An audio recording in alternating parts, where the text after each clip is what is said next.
This is ILLUMENATE, the podcast about men with good hearts, open minds, and a desire to make the world better.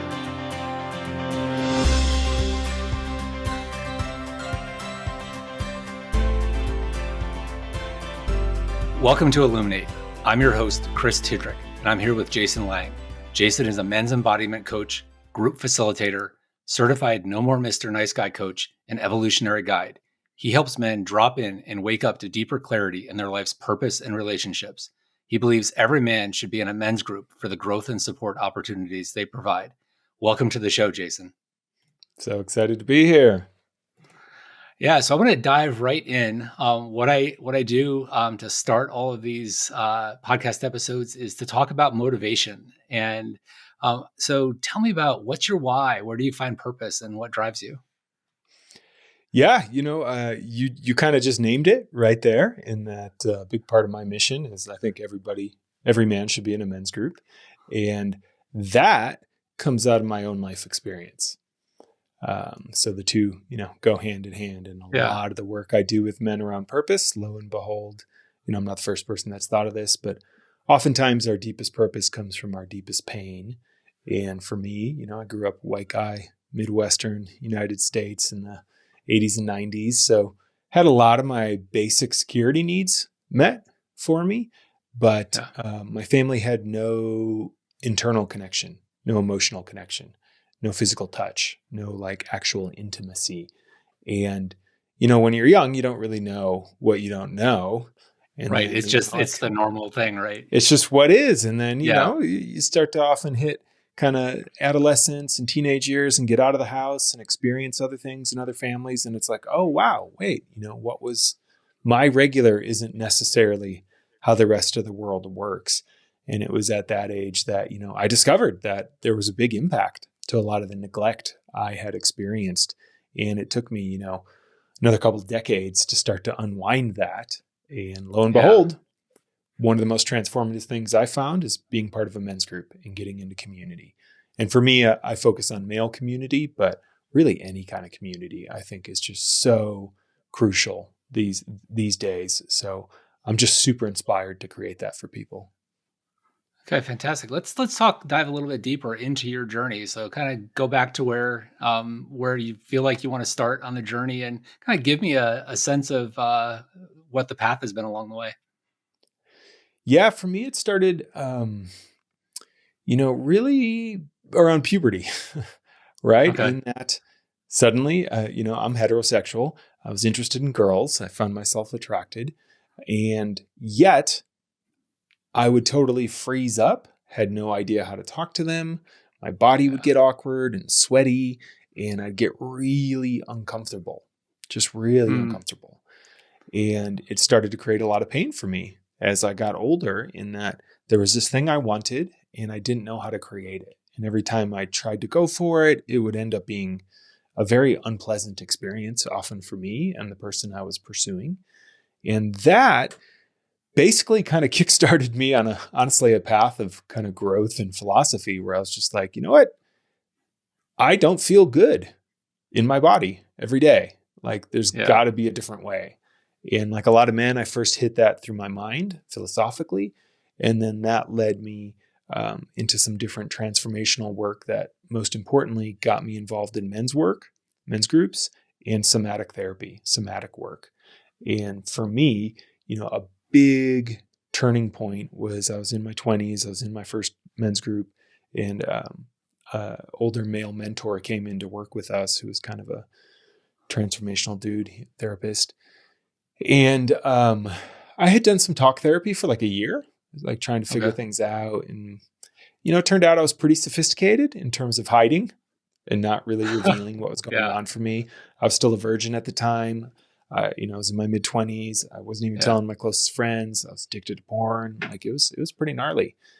But I'm doing some work with this guy, and within 5 minutes, I kid you not, within 5 minutes, I'm on my back and I'm crying like a 2-year-old, just with my arms up in the air saying, "Where are you? Hold me. Where are you? Hold me."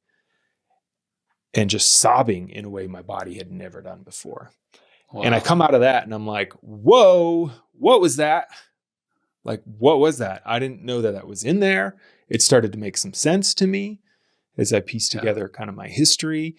And that was my first big opening of, wow, there's all this kind of pain in my nervous system from neglect that has been driving my behavior without me realizing it. So that's what I call, shadow work now. And for me, that was a huge turning point because I felt something different in my body that I had never felt before. And it started to give me a little bit of hope, frankly. Yeah. Tell me, how did you get connected to that first men's group? Like, what was the I just got lucky, initiator man. for you? Yeah, I was lucky. I moved out to Boulder, Colorado to work for this nonprofit for a philosopher.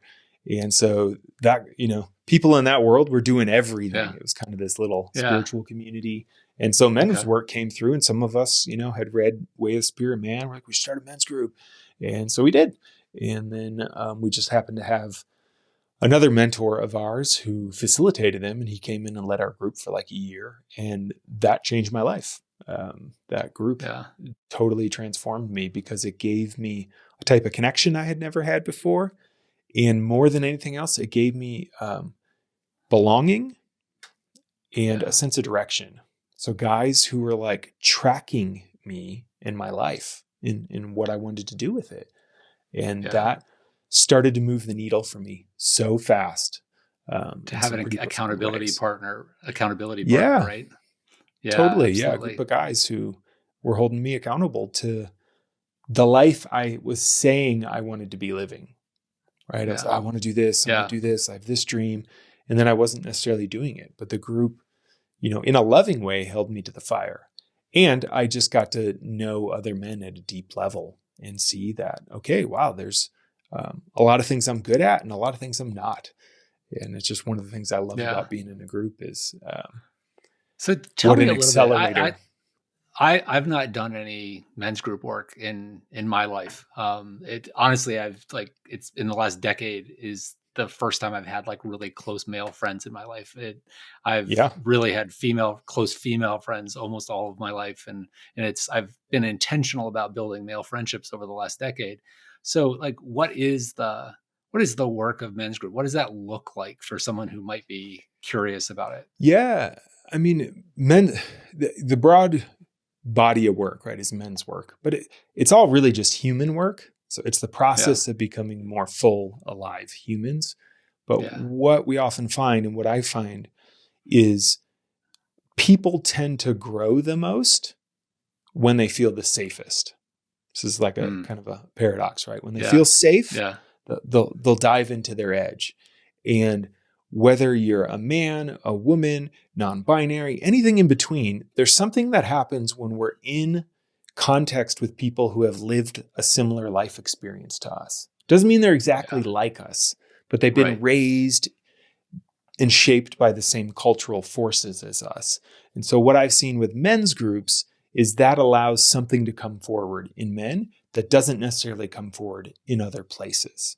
And so while it is human work, there's something really unique about getting a group of guys together who have a good intention. And, it's almost like this exhale just that I see of like, because, there's so much we don't have to worry about in a sense. And so men's groups, the simplest way I've kind of been sharing this is, one of the reasons, I don't think you're alone, I have a job, is a lot of men don't have good male community. And there's lots of things that tie into why that is, how we're raised, what we're taught men are supposed to be, different cultural factors that are kind of shifting things. But one of the few areas that has remained is most men, by default, connect through what I call triangulation, which means you and I build a connection with each other by putting our attention on some third thing, a sporting game, fixing something, doing an activity. So we connect by putting our attention on a third thing. So it's actually a triangle. And there's a time and place for that. It's awesome. It's a great way to bond with men in a certain way. But it doesn't necessarily hit the connection juice that a lot of us need. So many men can go out, spend a weekend with their bros, have a nice dinner, and come back and feel lonely because you're not supposed to talk about what's happening inside, right? You're just talking about the game. You're talking about women. Because you're not connecting with each other. You're connecting over something. Yeah. Yeah. Yep. Right. And sports bars are a great example. Everyone's attention is on the TV. Right. Yeah. So men's group at its most simple in a lot of ways is what happens when we turn that attention on each other. So we actually build connection by turning our attention on, hey, Christopher, like what's going on in your life right now? What's painful? What hurts? What's going awesome? Where do you want to be? Where are you now? And what's it feel like to be you right now? Right. There's this kind of like, what is actually happening in your life? And the amazing thing is, though, sometimes men are resistant at first or have stories about whatever. What I find is once men get into a space where they feel safe, turns out we have a lot to say and unload because most men are taught, carry it all inside, be tough, never share, don't reveal. And so when we finally have a place to, a lot comes out. And when we're able to bring that out and it's held, by a community of people who just hear us, love us, want the best for us, will support us when we're down, as I say, and yes, hold us accountable when there's something we want to move forward or if we're off track, things start to change a lot. And, last thing I'll share about it is one of the great, impacts I see or ways we can use that time with each other as men is, it sounds so radically simple, but it's in that process, we're actually guiding each other deeper into our felt body experience. So there's all this stuff happening in our lives, but for a lot of us men, we walk around above the chest, right? We're just up here ruminating in our heads, thinking, oh, I got to win at this. I'm losing at this. How do I do this? That was tough. And we don't ever really drop in to our bodies. And men's group is a great way. Sometimes I joke, it's like the old movie, The Matrix. It's like Matrix time. It's bullet time. We can really slow each other down. So maybe when you're reporting on something in your life, I actually ask you and like, yeah, but how are you feeling about that? Yeah. Right. And then suddenly a man drops in and he's like, oh, just, tears or anger or whatever that might be. Yeah. I use that with both men and women on my team at work. I will often ask, awesome. How are you feeling about that? And if people are used to it with me now, but like initially they're like, wait, what? You just asked me how I felt? Yeah. So, totally. And there's lots of other things you can do in there. There's embodiment practices and, setting goals and just supporting each other, accessing emotions, but that's the basic gist is you're getting together to go deeper into your life with each other and reveal what's actually happening instead of the default patriarchal masculine kind of hold it all inside and be tough, which just doesn't work. It just doesn't work. I mean, I think we're at that threshold point as a culture. Of we see what happens to men when they are pushed into that their whole lives, and it's disastrous. Yeah. And I think that's one of the reasons why I started this podcast was to talk to men that have kind of broken out of that, have figured out at least partially how to function as whole humans outside of that construct, because that construct is so limiting to us. And because I think there's a lot of men that don't know how to get out of the construct. They maybe see a light on the other side, but they don't know how to get to that light. And, I wanted this to be some way, if one of these episodes sparks somebody, something in someone and says, hey, I'm like that guy and he was able to do this, I can do this too. I love that. Yeah. It's so needed right now. So one of the themes that I'm focusing on in all of these conversations that I'm having with men on this podcast is this idea of growth. And it occurs to me that almost all real growth in our lives requires deconstruction. that there's some foundational thing that we've had in our lives that in order to grow, you have to take part of that foundation and knock it down in order to build the new thing. Some of the foundational stuff is still good, right? Some of the stuff we Hmm. carry with us our entire lives, but some of those foundations we need to knock down. So for you personally, what are the things that you've had to deconstruct in your life? I think you hinted at some of that in your kind of the origin story, but let's dive a little deeper into that. Like, what are those things you had to knock down? Yeah, I mean, at a personal level, it was don't share what's going on inside. Don't talk about what's actually happening. Um, Show your love by just doing things for people, not saying it, Mhm. or intimately connecting with stuff I got pretty heavily. Culturally, I got all the kind of a lot of the man stuff around, be tough, be flashy, be strong, six pack abs. Um, and then unwinding all of that in the context of, for me, this literally just came up maybe in the last couple of years. Whoa, there's a whole vein of deep self-loathing and shame that had been powering my whole life. Yeah. Um, that some challenging circumstances in my life kind of pressed me into this position of a decision I had to make that doesn't matter, but it came down to like, well, I want to be a good person. A good Mm. person would do this. And I was feeling guilty for maybe not doing that. And that was like the eye of the needle for me. As I went through that, I was like, why do I feel such a drive to be a good person? And like, I had to start really sitting with it. And then I was like, it hit me like a ton of bricks. It was like, wow, because I don't feel that inside. So I need Yeah. other people to reflect that to me. And then, this whole way of being that, powered me for 42 years started to Yeah. come into focus. And I had to start to really see it and say, okay, this, and unsurprisingly, in my men's group, I had often gotten feedback from people of like, you're really hard on yourself sometimes. Like, Yeah. it's okay. Just, do you know how hard on yourself? And I'm like, no, it's fine. You don't understand. Like, I deserve the da-da. And then it all started to connect where it was like, oh, wow, yeah, there was this belief structure around, I'm not a good person. I'm like not worthy. I'm not functional, that I had to start to deconstruct. And then with that has come, this was one of the things I was working on last year of, as that shifts, a big edge for me that I've had to deconstruct is like conflict isn't a bad thing. It's okay Mm. to Yeah.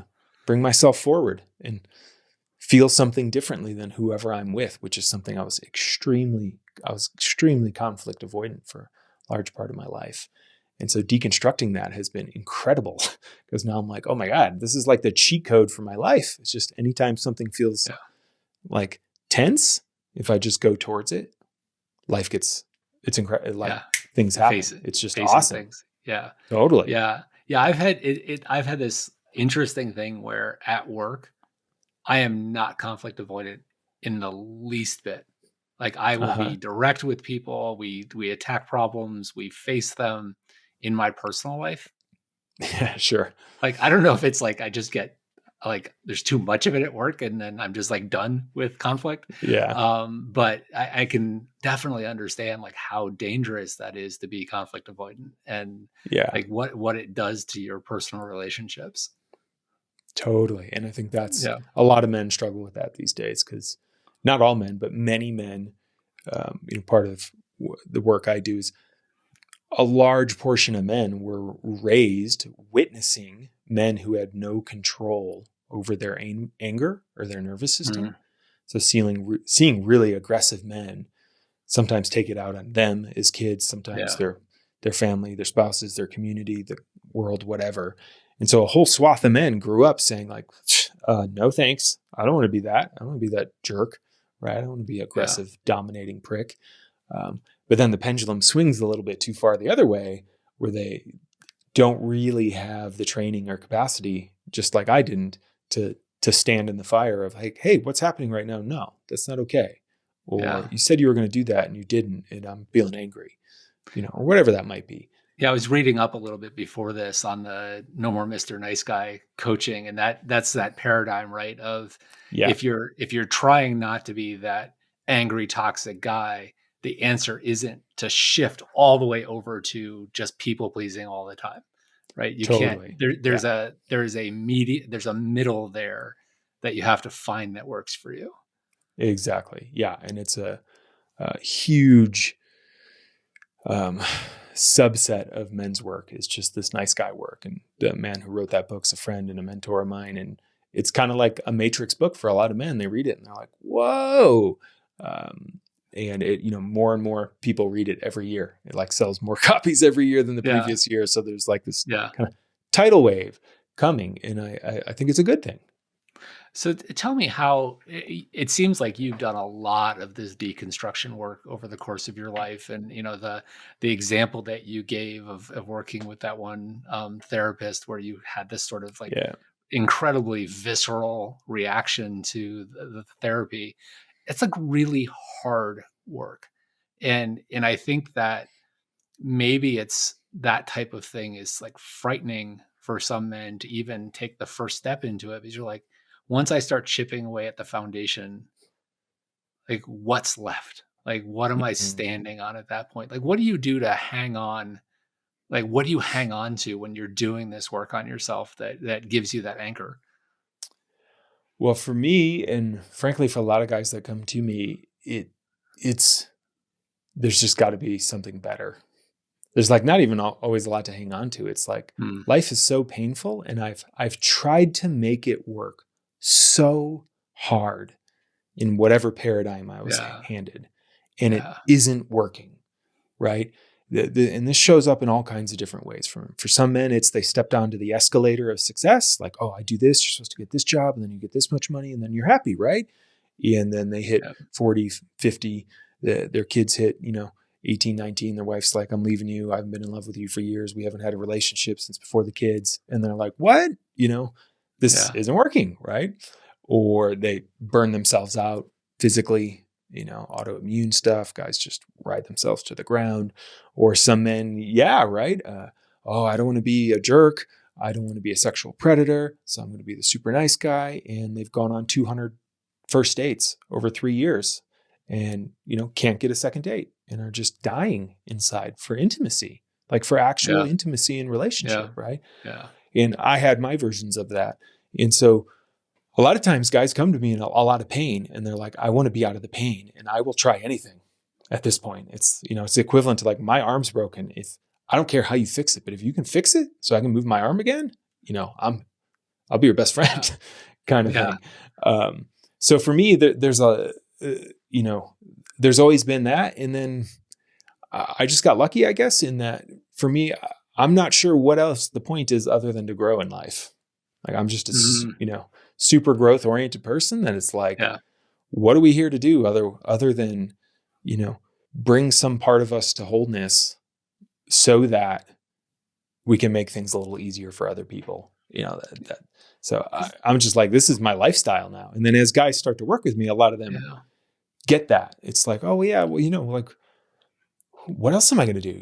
What I find in men's groups a lot of times is once guys experience depth of connection, it's kind of hard to go back to kind of the default yeah, surface level, kind of, I call it the American kind of McDonald's. How you doing? Good. Oh, how you doing? Good. Yeah. yeah. Okay, cool. Yeah, And once there's you know just, what deep conversation is, small yeah. talk is like Once you've seen someone, annoying to the nth degree.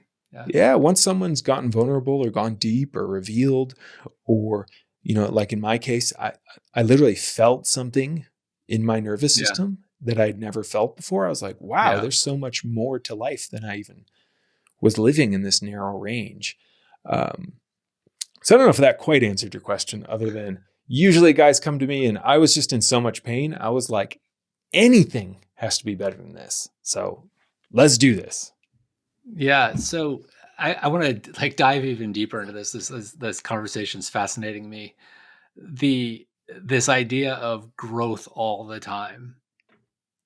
If you're, I could see someone getting in this mode And I think in some ways I've gotten in this mode myself where if you say I have to grow all the time, that becomes another shame cycle.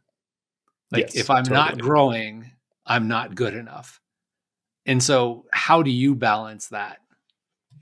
Yeah, well, I would use the metaphor of the seasons for this, in that it can't be summer all the time. And Hmm. actually, for many men, and I still have to work this every day, for many of us men, our biggest growth is to slow down, do less, and actually take care of our bodies and be Hmm. present in our lives. Paradoxically, though, that's like, it's not the typical growth, right? But Yeah. sometimes, I've worked with guys where their biggest growth was saying, you know what? I'm taking 2 weeks off to go on vacation Yeah. and I'm not opening my email. And that is like a huge growth edge for their nervous system. So yeah, when I say grow, it's not that I always have to be pushing myself to grow. It's that the more present and deeper I get into my life, the more things will be revealed to me where I'm not meeting it fully. Yeah, that's Yeah. it. Like Yeah. layers of the onion.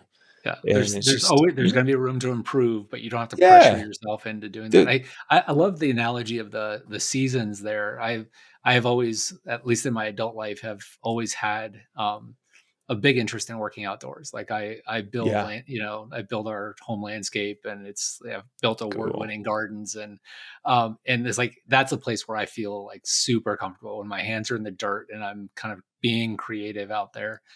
But I will tell you, I live in Illinois, and we have a full Oh yeah, four nice. seasons. I will tell you Yeah, by yeah, I the end grew of up out fall, there. yeah, by the end of fall, I'm like, I'm done. I want winter to be here now, right? Yeah, Because yeah, I put totally. so much of myself into building that and growing that. I'm like, I need a break. You need to Yep. take a breath every so often. So it's a great Yes. analogy. Yeah. So that's kind of the cycle of, it's like you go out and you play ball, and in the playing of ball, you're like, oh, here's the things I could do to improve my game. So then I'm going to go back and kind of restore my body, train, Yeah. learn some new skills. And at some point, I'll go out and play again. But it's not about playing full out all the time in my mind. And growth can, look like so many different things. Like I said, sometimes growth is more rest. Sometimes growth is more time with kids. Sometimes growth is giving yourself permission to feel good in your body. Yeah. It's a huge edge for some guys I work with. It's like, no, you're Yeah. allowed to feel good. And they're like, no, I'm not. It's like, yeah, no, you are. Yeah, you should. You should. You'll be a Exactly. much better human if you feel good. Like Hmm. humans that don't feel good aren't the nicest humans in the world, right? It's Totally. really hard to be like an outwardly nice person when you feel like crap. Yeah, Yeah. exactly. So true. So yeah. So let's switch up a little bit and talk about community. I mean, you've talked about with the men's group stuff, Hmm. but outside of that, like what do you or who do you rely on for support? Like where are the human anchors in your life? Sure. My wife is a huge part of that. She's a big part of that for me. Um, I have coaches, I have therapists of my own that I work with, and Yeah. then yeah, to be totally honest, it's men. It's the men's Yeah. groups in my life. I'm a father of two, one pretty new, one a couple of years old. I'm an entrepreneur. Just the way my life is structured, I do not have a whole lot of bandwidth for socializing and whatnot these Yeah. days. So men's group for me is awesome because I get my social needs met Mhm. and I get deep, deep support and brotherhood in that process. It's like a very good investment of a limited time I have. And so to be totally frank, I'm part of probably 3 or 4 men's groups, one that Okay. meets locally, one that meets once or twice a year, one that meets online, and one that just kind of sporadically meets. So I have these kind of networks of men Yeah. around me. And that's where I kind of get it. That's my bat dial now. When I'm in emergency, I'm hitting my groups, and there's almost always somebody that has something for me, a piece of knowledge or wisdom or attention or something that they can bring to me and help really just keep me thriving in life. Like that's the thing that Yeah. I've found just more than anything else, that has really stuck with me personally. So that's So, my primary support, I'd say, outside my wife. so how you describe men's groups, I I'm fascinated by the idea of male friendship. As I said before, it's a Yeah, relatively new, like significant thing for me. And how, how would you compare the relationship you have with the men in the men's group? Would you characterize those as friendship, or is it something different than that? Because if it's like the group dynamic is different than sure. one on one, so like what role does male friendship play in your life? Yeah, it's maybe an overused term a bit, but when I'm in group with guys, particularly groups that meet consistently over time. So like, there's one group I was in for 10 years. I'm back with a group now that I had been with in my 20s, like just have some real history. And at that point, these guys are like brothers. We Yeah. frequently talk about it. Might sound a little morbid, but it's like, yeah, we're going to the grave. We're we're Mm. gonna be present. One of us is gonna die first, and others are gonna die, and we're gonna be present, like at that level Yeah. in each other's lives. And that's, to me, Mm. that's a little beyond friendship. These are the Yeah. people.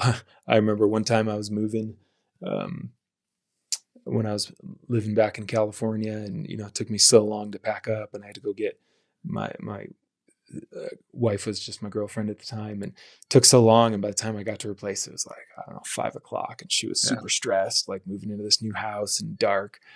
And boom, bat dial, men's group. Like, I got an emergency. I need bodies at this place at 7:30. Who can come? And 5 men come, and what would have taken us 4 or 5 hours took us Yeah. literally 40 minutes to unload. It's those kinds of emergencies, or um, my first child, when she was born, about 2 months after she was born, we found out she was deaf, and it was just Mm. like a total blindside to me. And those groups just held me as I just Yeah. wailed, honestly, in tears of, I don't know what Yeah. this means. I'm so scared. We didn't know if there were further health complications at that point. These are the men I go to be held when I can't hold it anymore. Yeah. Um, and so That's they're very deep.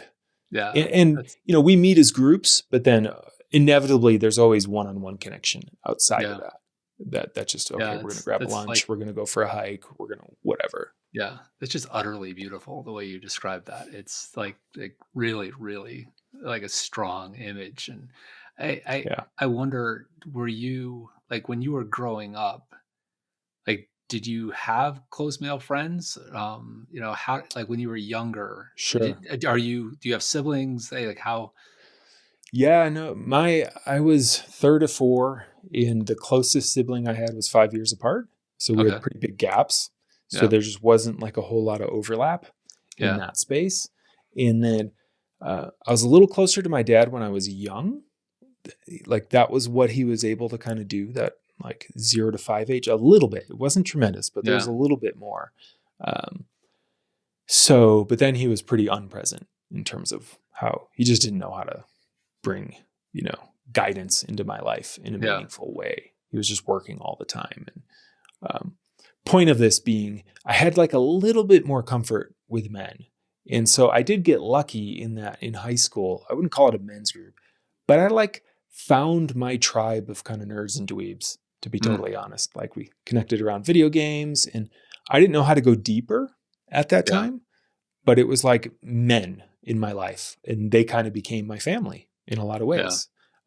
Because I had like more intimacy, even though it wasn't super deep. I had more with them than I did my own family.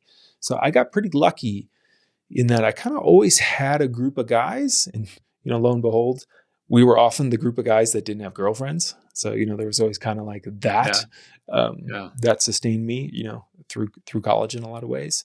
Um, but it wasn't until my 20s that I really got into the group that made me go inside and have to Yeah. share and be Yeah. vulnerable and honestly be held accountable. That was like the next level. Yeah. Okay. So now we're going to switch to our lightning round. And so I've got Yeah. 11 questions that I throw at all my guests. kind of rapid fire answers. We may want to dive into one or two of them. I may ask a couple of follow-up questions, ask for a little more context on a few of them. Yeah. But you ready to jump in? I'm ready. All right. What are your top 3 values? Yeah. I would say, I don't quite know the word for this, so I'm going to make it up, but like humanizing, just to always try to see the human in anyone. That, for me, that often comes across as even people I'm triggered by, judging, whatever. It's like, okay, this is a person who once was a kid. This is a person who has hopes and dreams, and who hurts inside. Like, can I just feel that? So that, and then I would say, again, kind of just this idea of growth. I kind of call it evolution, which I think actually ties to what you were calling deconstruction. In that, a big part of, with everything, it's like we want to take the best and we want to carry it forward. That's it, right? We want to take the best of what worked and carry it forward. And that process of transcending, including, like, that is evolution.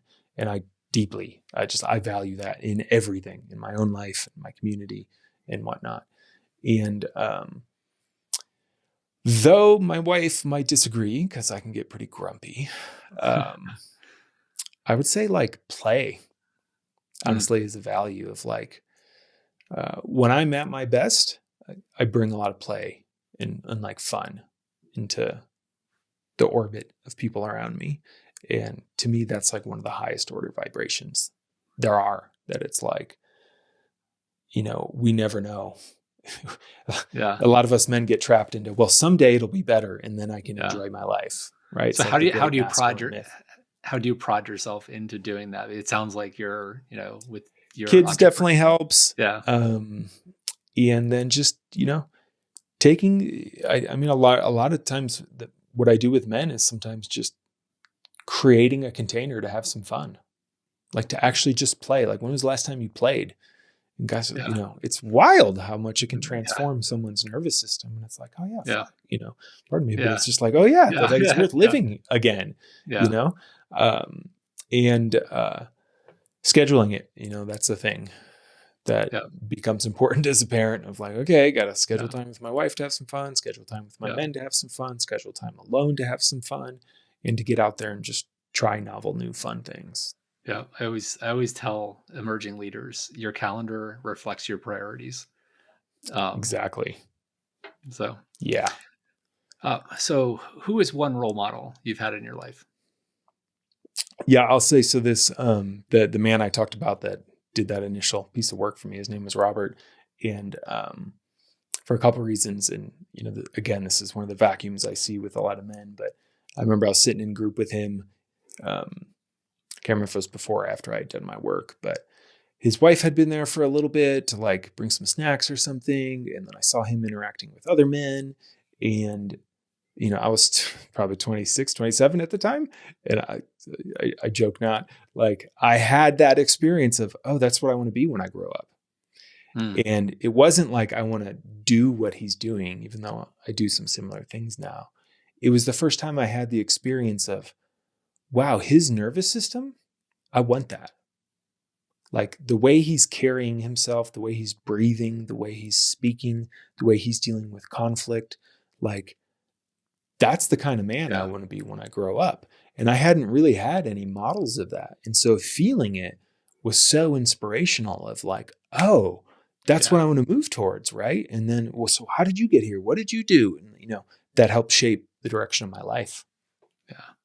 So who do you hope you are a role model for? Men who feel stuck, frankly. I was a late blooming virgin into my mid to late 20s, just terrible with women, in all kinds of financial debt for most of my 20s and 30s. And now I got 2 kids and a beautiful wife and a career I care about. And just that, if you put in the time to work on your inner work, the outer world can really change, because it really has for me. Okay. So this next one might be slightly repetitive, but I'm going to ask it anyways. Sure. What's the one way you make the world a better place for others? Yeah, I like to say, or I don't know, I don't like to say, but I think the experience I like to create is that everyone belongs. So the types of events I create, men get to have the experience of, oh, I belong here. Like I belong, whatever it Yeah. is, like there's a sense of I get to be here and I belong here. And that connection in that community, I just see as one of the most precious resources we have right now.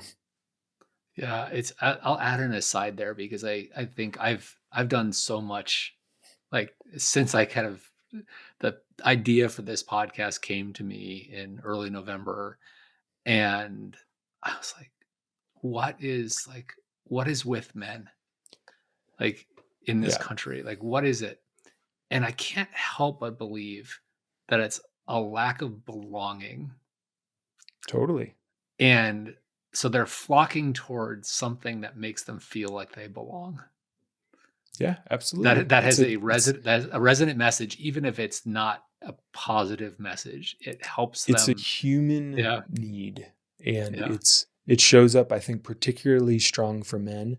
I would say one of the two things that I think drive men are they want belonging and purpose. And there's a lot of men out there right now who feel neither.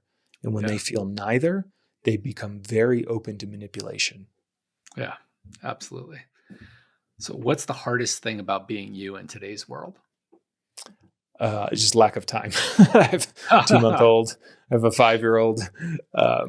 Time is just, there's so much I want to do, and there's very little resource to do it right now. So that's kind of Yeah, my struggle every day. And, that's at like the personal level, and at the grander level of just like, yeah, how mean the world feels like it's gotten recently. Just like, it's gotten mean.